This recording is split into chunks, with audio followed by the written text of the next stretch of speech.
What's up, guys? Mason the Brock Henderson here, and this is Criminal Minds Season 13, Episode 20, All You Can Eat. With that title, honestly, I was expecting cannibalism, and it turned out it was just a guy poisoning food. Go figure. But yeah, so now on to, ironically enough, the guilty pleasure shows.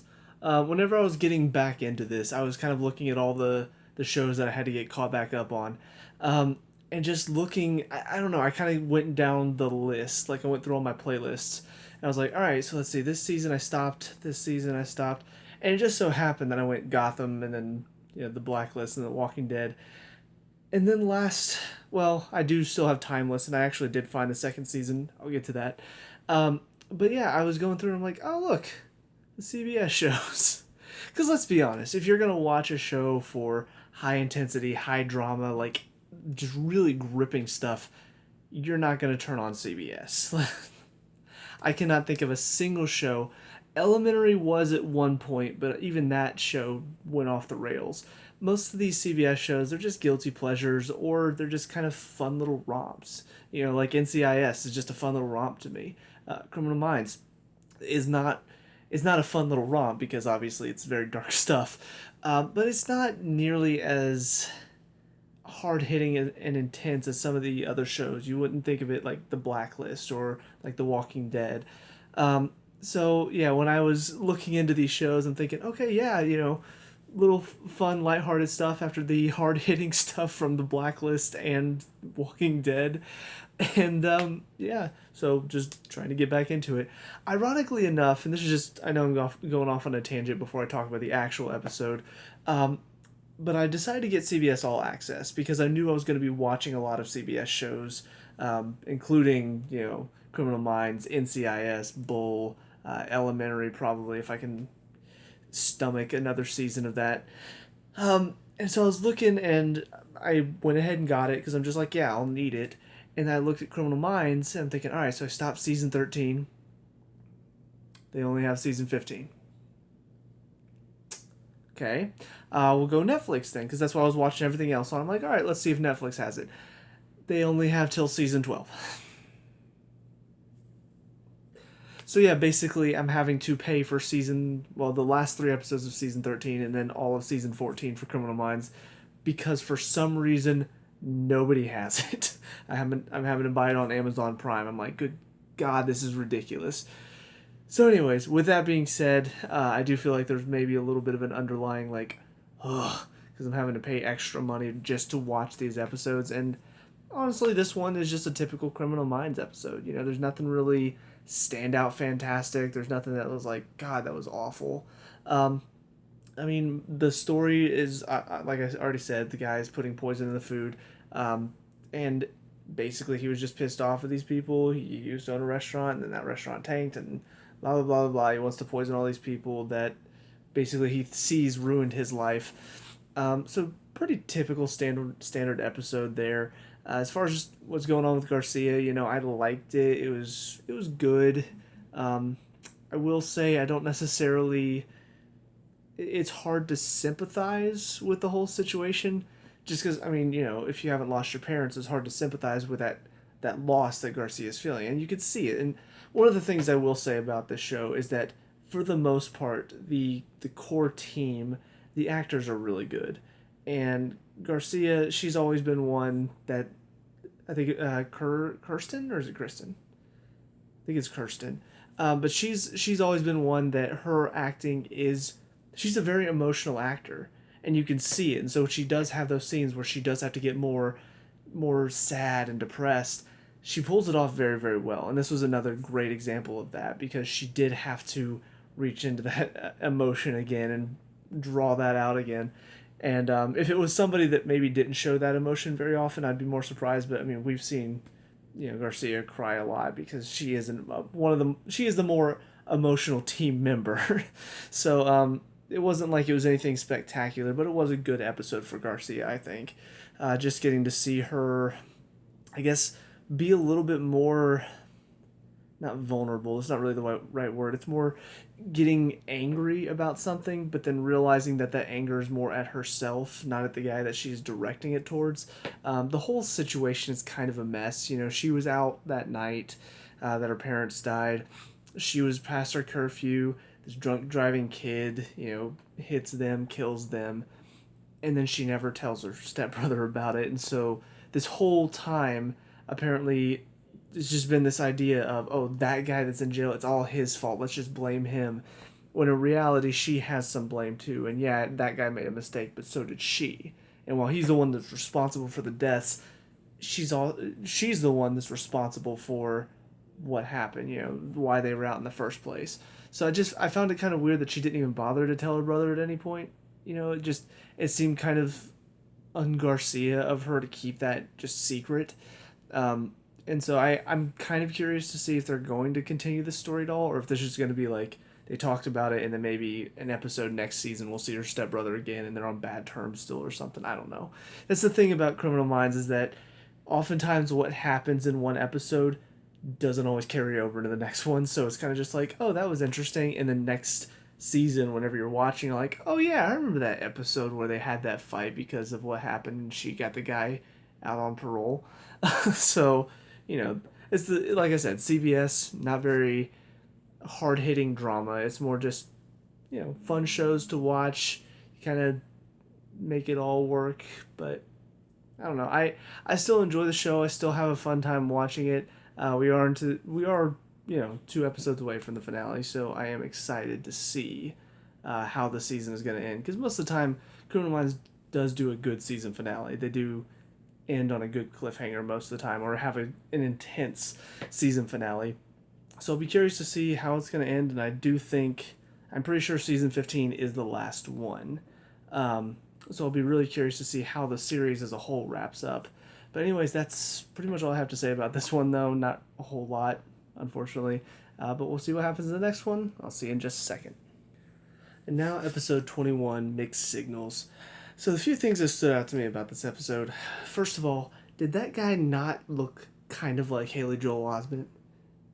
Okay, not really, but like the hairstyle and the beard mainly. The beard is what stood out to me. I'm like when I first saw the beard, I was like, is that Haley Joel Osment? And I saw the face, and I'm like, okay, it's not. But I swear, basically any picture I see these days of Haley Joel Osment, he's got like that very same it's like a neck beard, and it just hangs there. Anyways, getting off topic.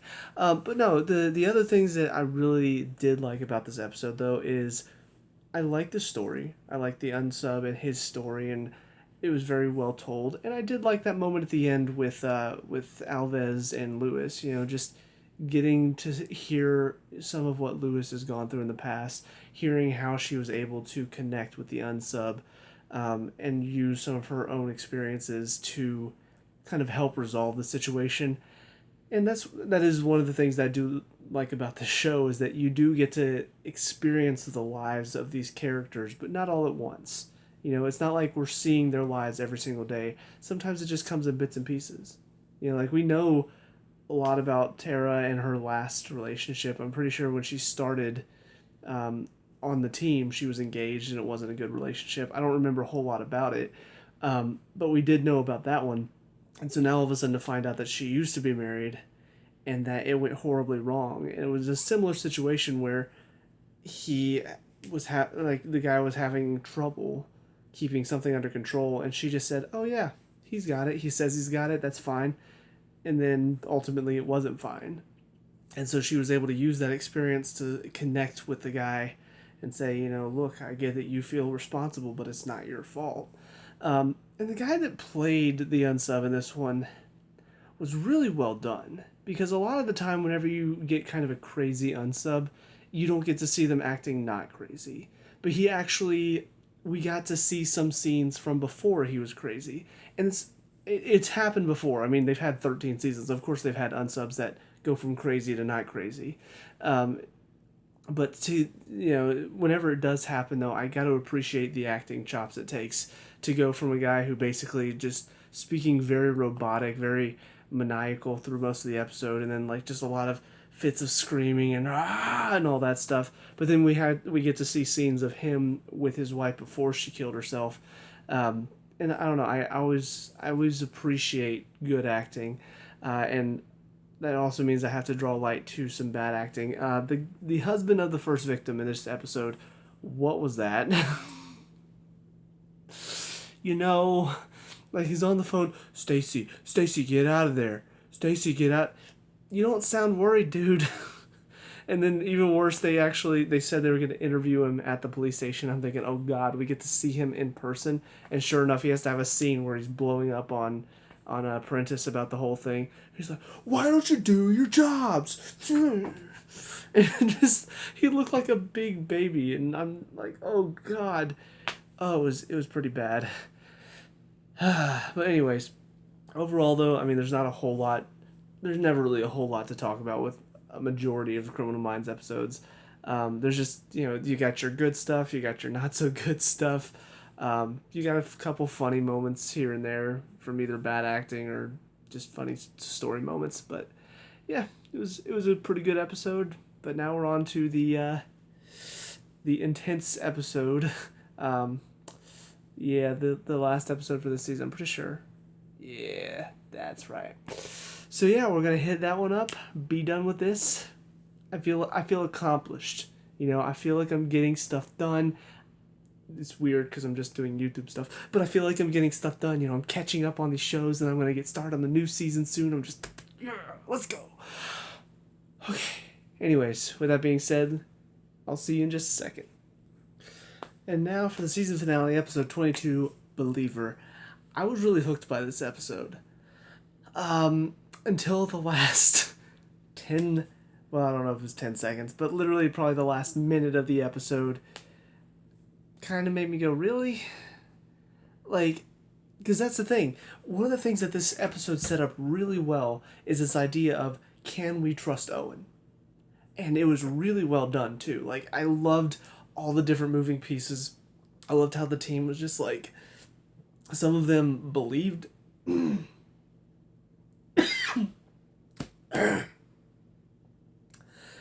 Great to choke on something during a review. This is fantastic. Let me clear this up real quick. Sorry about that. Yeah, that's one of the benefits of not being able to edit videos right now, is that if anything bad happens, I just kind of have to pause and move along. Anyways, no, but we see clearly that it's difficult for some of the team to trust Owen, but then some of them do trust him, and just like, no, I believe this part of the story, but some other parts aren't adding up.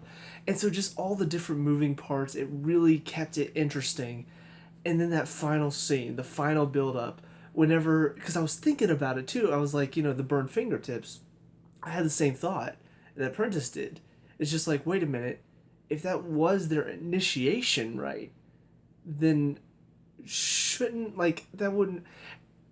But ultimately they decided to be like, oh, you thought you had it, but then it turned out you were wrong, and it turns out to be this other girl that was a part of the ViCap team or whatever. She's actually the one. The problem is that, first of all, it doesn't add up. It just doesn't. And that's the thing, is that there are certain plot twists that, yeah, you got me. I didn't see it coming. I didn't see it coming that Owen wasn't the bad guy. It was actually this girl. No way I could have seen that coming, because the clues didn't add up to that. And maybe they'll explain it. If they explain it well and it's a good explanation next season, fantastic. But for right now, the clues don't add up to her being involved and her being a part of this cult, which I do like the cult concept. I'll just go ahead and throw that in. I love the idea of this cult of serial killers, pretty much. All these people coming in, and, all of that was a very interesting concept. I'm excited to see if they take this any further next season. But knowing how Criminal Minds works, it's probably just going to be like the first episode, and then we won't hear about him again, if at all, next season. But that's the thing, is that it added up to Owen being a part of the cult, because yeah, his fingertips were burned. So if he's not, then why was his fingertips burned? Prentice made the connection just like I did, like, oh wait, the fingertip burning was actually an initiation thing. That means logically he got initiated, but if he's not actually initiated and this girl is, then why were his fingertips burned? Was it actually a torture technique? I mean, you got to explain this stuff. And for her too, like surely if she were part of this, her fingertips would be burned. But I think the team would have noticed that.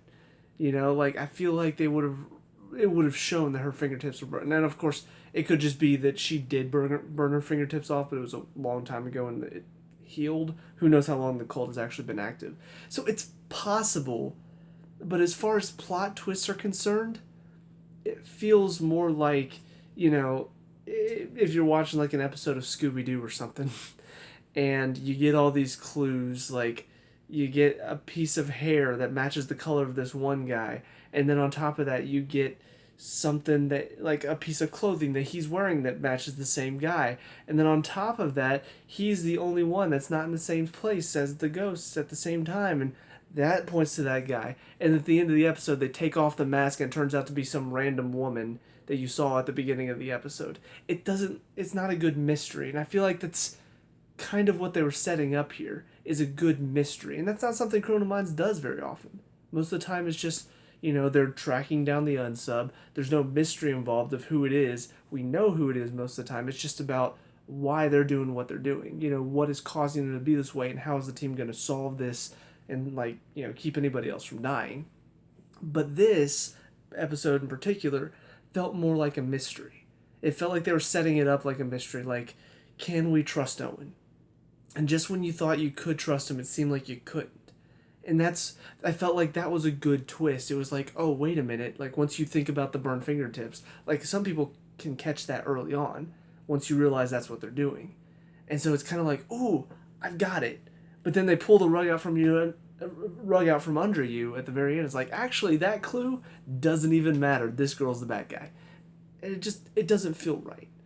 It's a problem, and it's my only real problem with this episode. Like, other than that, I really enjoyed it.